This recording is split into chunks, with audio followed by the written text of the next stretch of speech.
This might be a long one because I'm actually going to be doing some working here. First, I need a glove. Set my glove here on the ground. Because of the way I'm going to be stringing this bow, I've got tiller and string. Let's see here. Put that on there. And this is what I did yesterday.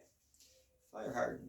And you know, exceptions to everything. I did this on the chimenea, but I had a smaller fire, so it took longer. So, you know, probably had good penetration. It worked out nicely. I'm going to... Did that slip? That slipped. What do I mean by that? Look at that. I just have a loop on there. And when I string these things, I want to have a slip loop. I want the string to go through the loop so it's grippy.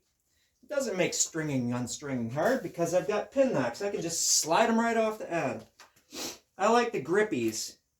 You know, if you like take one of my PBs, especially if it's got some weight to it, and you wind up making like a 2-loop string, you risk splitting the tips. And I'll show you what I mean.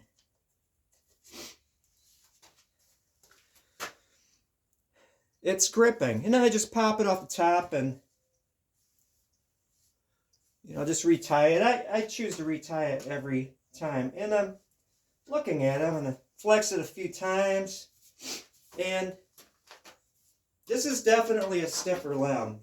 I'm going to put it on my grid here. And yes, sir, that's the stiffer limb. This one right there. But let's get kind of it's not good to, you know, grab it and drop back right away. I'm not going to drop back all the way. But it's going to be a 50-pound bow. Let me finish that thought, which I rarely do. Set that right there. Is it's not good to like, ooh, when the limbs aren't balanced because you're creating uneven stresses upon things. So I'm going to remember which limb is the stiffest one, this one. This one's finished. It has beautiful curve. I just need to sand the back of this limb right here to balance it out. So basically, pardon the sniffling, I did a dumb thing last night. Really dumb thing. I ate one of those French bread pizzas from the dollar store, and I must have some kind of allergy to something in it. But, you know, sometimes it's worth it. Okay, so this was the stiffest limb. This one is ready. But what I'm going to do is I'm going to sort through. I'm going to do my best to explain stuff. This is my, you can see it, the sheets, and like this would be 220. So I've got all the little 220 pieces in this one. I'm going for 600 because I'm going to freaking finish sand that one limb that's finished. Oh, it's out of order. 600. And I've got it sanded to 320. I actually sanded it, the finished limb, the whole thing to 600. I said once in a video, you know, it's not worth going to 600 on a finished limb because all you're doing is kind of sealing pores so it doesn't accept stain as good. Well, that's not a bad thing because when you're making designs on wood with a stain, designs, not staining the whole thing, you kind of want to plug the pores so you don't put stain on a thing and then have it like leaking in with little tiny lines. So actually, not a bad thing. Look at that, you already learned something if you didn't already know that. Kind of sealing it a little bit. And it goes along with something that I learned when I was a pup. Model airplane news. Model airplane builder. Stick and tissue, baby. And it was a free flight sop with camel, right? Just made out of sheets of balsa wood. And they sealed it with talcum powder. So that bare wood wouldn't absorb model airplane dope. I don't know if they probably use nitrate dope because that's fuel proof. So it didn't get ultra heavy with dope. Now this is what I'm going to do. I'm going to do a scheme like, whoa, stop rotating. It's got reflex and so it can spin. I'm going to do a scheme like this. And on my workbench, see, I'm explaining everything. I've got the distances marked out. 9 inches, 13, 18, 23. And I'm going to go to, don't want to mark the wrong limb. This one. This one's finished. So I'm going to take my yardstick. And it is a yard. It's a yard like none other. What do I have? 9 inches. 13, 18, 23. And I used a red pencil because I'm going to use a die in the red family. I can see that one. That one doesn't matter. I need to get that one centered, so I'm going to draw X. I'm going to draw actually a T when I'm looking at it from this, and centered, looking pretty good. Now this is important when you're using die unless you want red fingers, and I found my black cherry. Mike Yancey, who I bought that from, a while back stopped making black cherry dye, but see, Mike is a good guy. And he's like, oh, I'll mix you up some. So he made a custom batch for me. And I need rubber glove. Because I don't want to get red fingers. First step, I'm going to take my paper towel, just any old paper towel. I'm going to rip it into a quarter. And I'm going to fold this sucker so I don't want to have any frayed edges. If I ripped it wrong, I would have that stuff going on. And I want to have a nice paint sponge. If I was in the house, well actually I'm going to do this. I've got a mug, I'm going to set that in there because there'd be nothing worse than tipping that over, especially in your house. And let's see, how do I want to have this oriented? I want to have it oriented like this. So I can, let me tip that camera down here.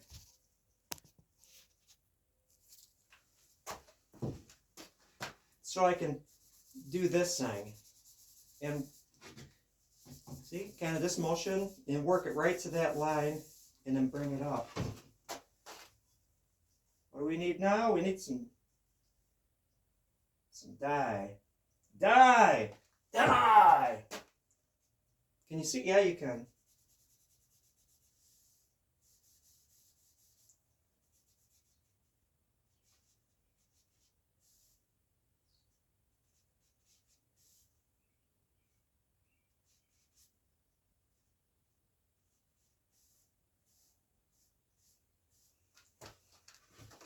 I like black cherry.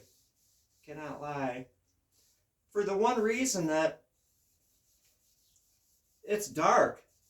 It's kind of the same as some of the other reds. Red cedar that you can buy from Mike. And this is, again, Aerosmith. I think it's called Aerosmith. Dude looks like a lady dye, so to speak.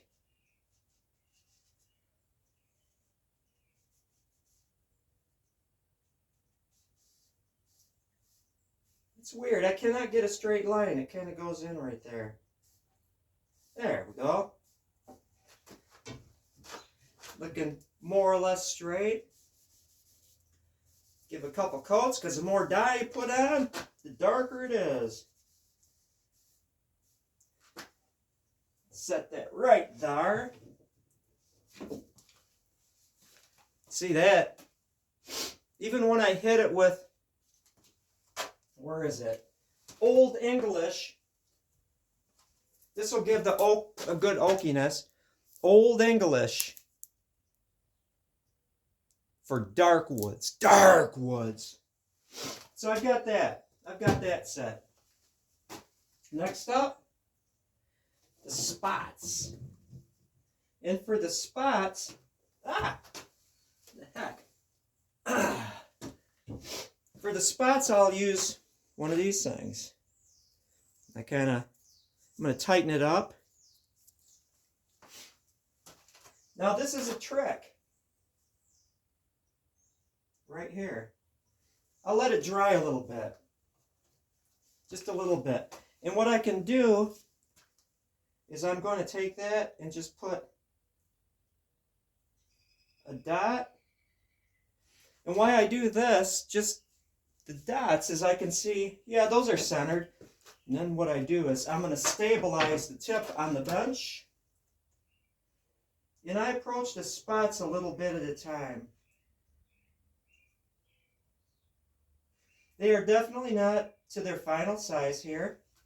But that gives me, just kind of putting my hand on the ball, my heel of my hand, gives me a little practice. Okay, those are nice round spots. I've got the technique down. I'm still letting this dry. I'm not going to get any more on here as I work my way to the final size.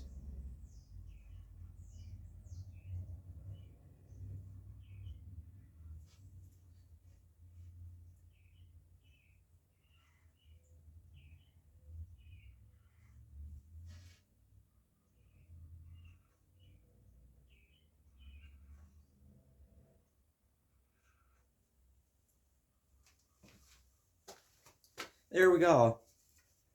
Now what I was talking about is that middle one needs to be a little bigger and then be brought down this.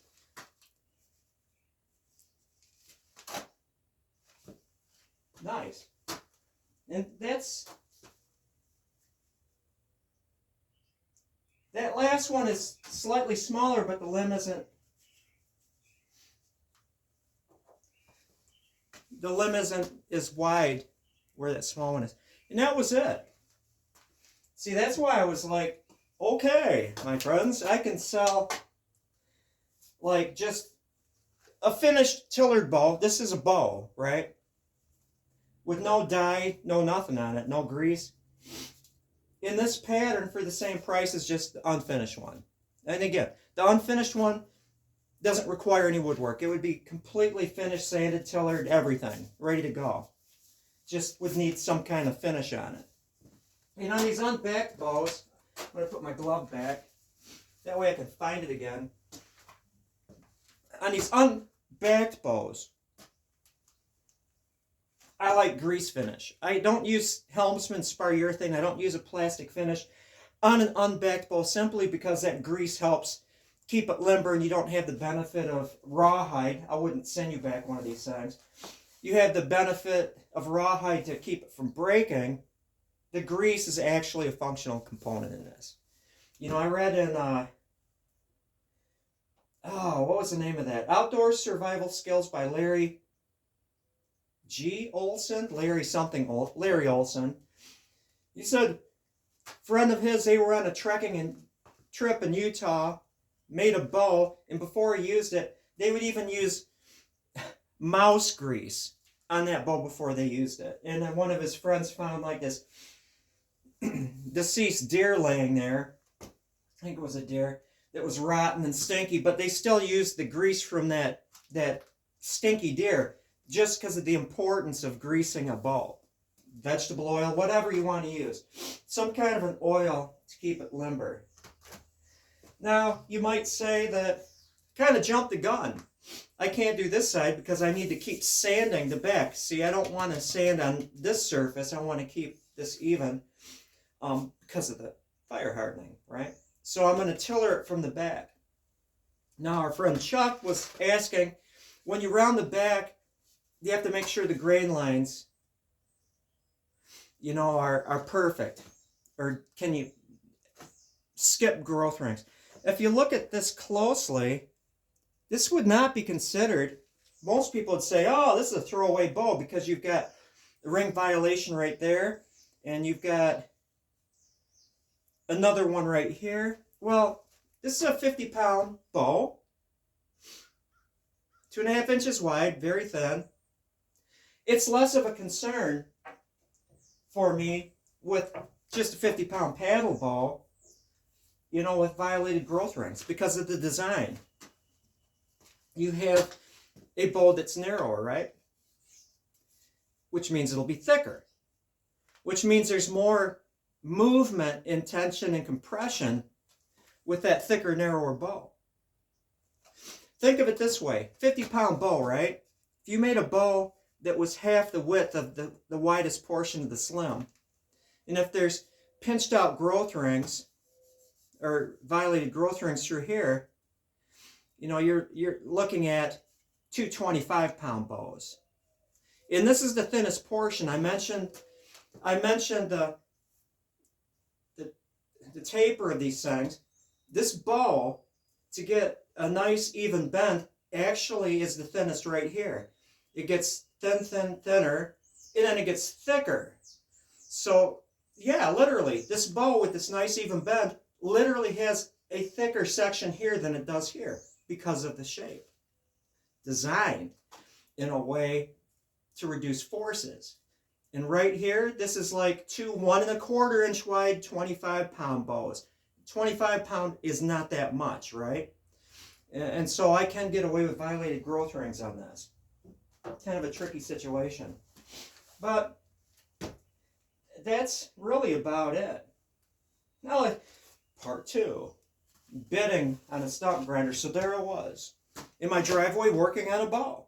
And my neighbor Willie over on the other side of the hedge, he's my version of Wilson, good guy, tool time, or home improvement rather, didn't want me to take this damaged from the ice storm birch tree, climb it, take it down, because it needs to be taken down, because all the branches are kind of fragged, you know, going out from the trunk. Probably 25 feet tall. Solid trunk, nice crotches, you know, junctions on the trunk for putting a rope over. Because it's a takedown, I'd use my climbers, my spurs as some people would call them. Scramble up there, take it apart. Nothing particularly heavy. An easy job. An easy, what I would consider in the tree biz, very safe job. But he doesn't want me to take it down because of liability. And seriously, you know, I couldn't convince him. This is a no-brainer. You could send your 4-year-old up in this tree knowing how to do stuff, not worry about it. It's a simple, safe tree job, let's just say. Easy, fast. There, I beat that dead horse into the ground. So he had the neighborhood handyman guy. Has all equipment and everything, you know, to do lawn work and construction and stuff. Very busy, very busy guy, right? He has his fingers in all the pies and people fixing their properties and doing maintenance and small construction jobs. I'm like, hey, Chad, I'm going to buy a stump grinder. Maybe we can, you know, network here. And he goes, man, I've got 18 stumps I have to do. And he's a neighbor too. He's just on the other side of Willie. He goes, I'm going to start calling you to do the stump jobs instead of the other guys. Huh, nice. If I had a stump grinder, I'd have 18 stumps right now to do. And so that brings me back to that one. I am bidding on it on eBay. It's currently at $770 for this heavy-duty machine, heavy-duty professional level machine. And I'm noticing the other bidders are doing it like $5 at a time, right? It's well below $1,000 for a very expensive machine if it was brand new. Like, I would estimate $15,000, although it's hard to find a price. But I still haven't heard what is the shipping to Michigan, because they have to palletize it. It's in Oklahoma and bring it back up here, and I haven't heard from them. And so I'm looking at, you have to look at options.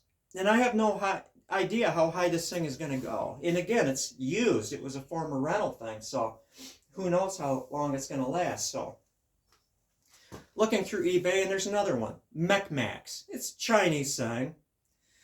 You know, I could buy one brand new, shipped from China for a little over $700, free delivery. one of these things, but it would probably take 2-3 months to get here. So I'm looking at the alternative place in Texas sells them. And because it's not just shipped from the factory in China, it's double. It's like $1,700. So there's that tricky balance. So I've got the one that's commercial grade, one from China for nothing. I could just, exaggerating. I don't have that much money in my wallet, under $800. I could get one for that, wait 2 months. Or get one for $1,700, which is not bad. And the 18 tree jobs would pay for that. Right off the bat, it would be slower than the big commercial one, but I could still go to work.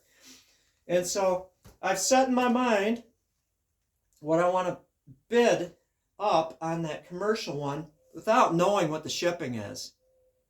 I'm guessing it would be in the neighborhood of $1,000. And also considering that MechMax, that $1,700 one, which, again, the 18 tree jobs would cover that right off the bat and a little bit more, but it would be slower. So that's where we are right now, kind of going over my options, and especially Friday. I've been told, well, I'm not going to have truck days, and a truck day is when the truck comes and there's various loads for different parts of the store. I get one 3 days a week, and pretty soon I'll have one 4 days a week. Four days a week there will be a truckload of stuff coming in, and it gets busier in the summer. Well, last Friday didn't have help. It was all me plus everything else that has to go along, and I'm thinking, man, every day in the summer is going to be like Friday. We're literally just a high energy, carrying stuff around, 40, 50-pound cases, 50-pound sacks of potatoes, number of them, stocking, ordering, doing cycle counts. It's like, I can't do this. Even if I was in my 40s, I wouldn't want to have that high stress, high activity. Now 4 days a week coming in the summer, plus the 5th day. And yeah, I mean, they're not 12-hour days, but I'm in my 60s. I'd rather just be able to collect my Social Security, which I've been keeping up with that. They're analyzing it in the Chicago office. And then I would only be responsible to match my current salary, extra $200 a week, which is not that much. Stump grinding and making bows, which would be easy. So yeah, I'm looking forward to that. Yep, after all this time, worked since I was 14, done enough for the man, for other employers. I want to do for myself. I want to enjoy life. I want to go fishing. I want to go canoeing. I want to work for myself. And so, yeah, that's it. I am done. I'm going to commence sanding to balance this bow. And then, again, the fun part. I love this. Getting it hot over whatever, rubbing grease. Then after I rub the grease into it, I can do this one of two ways. Most of the time, I have like an old tuna can, clean it out, get the tuna out of it, because you don't want your bow to smell like tuna. You'll attract the cats. I mix grease and beeswax. And so I would grease it, getting it hot, air inside the bow expands, rub grease on it. Then you follow it up with maybe a couple more episodes of greasing.